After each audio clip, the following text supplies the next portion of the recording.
नमो भगवते वासुदेवाय नमः। जय श्री राधे, जय श्री कृष्णा। 22वां अध्याय।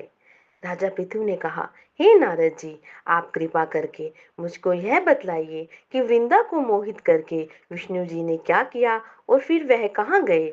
जब देवता स्तुति करके मौन हो गए तो भगवान शंकर ने प्रसन्न होकर देवताओं से कहा कि हे ब्रह्मा, देवताओं, जलंधर तो मेरा ही अंश था। मैंने उसे तुम्हारे लिए नहीं मारा, यह मेरी संसारिक लीला थी। फिर भी आप लोग सत्य कहिए कि इससे आप सुखी हुए या नहीं। तब ब्रह्मा आदि देवताओं के नेत्र हर्ष से खुले गए और उन्होंने शिव जी को प्रणाम करके विष्णु जी का सब वृत्तांत कह सुनाया, जो उन्होंने बड़े प्रयत्न से वृंदा को मोहित किया था तथा वह अग्नि में प्रवेश करके परम गति को प्राप्त हुई। देवताओं ने यह भी कहा कि तभी से वृंदा की सुंदरता पर मोहित हुए विष्णु जी उनकी चिंता की राख लपेटे हुए इधर उधर घूमते हैं। अतः आप उन्हें समझाइए, क्योंकि यह प्राकृतिक चराचर आपके अधीन है।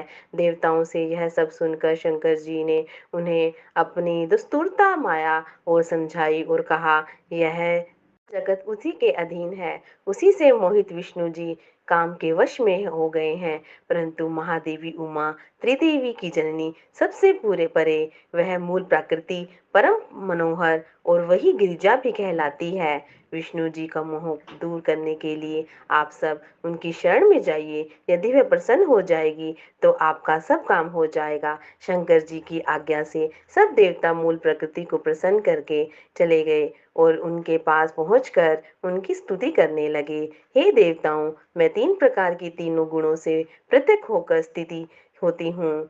सतगुण से गौरी, रजोगुण से ज्योति रूपा हूँ और आप लोग मेरी रक्षा के से आदि सादर उन देवियों के पास जाओ तो वह तुम्हारे मनोरथों को पूरा कर देगी। यह सुनकर देवताओं के नेत्र खुल गए। वह भगवती का आदर करते हुए गौरी, लक्ष्मी और सरस्वती को प्रणाम करने लगे। सब देवताओं की भक्ति पूर्वक प्रार्थना से वह सब देवियां प्रकट हो गई। सभी देवताओं ने खुश होकर निवेदन किया कि तब देवियों ने कुछ बीज देकर कहा कि इन्हें ले जाकर दे दो, तुम्हारे सब काम सिद्ध हो जाएंगे। ब्रह्मा आदि देवता उन बीजों को लेकर विष्णु जी के पास गए। वृंदा की चिता को भूमि में डाल दिया, जिससे धात्री, मालती एवं तुलसी प्रकट हुई।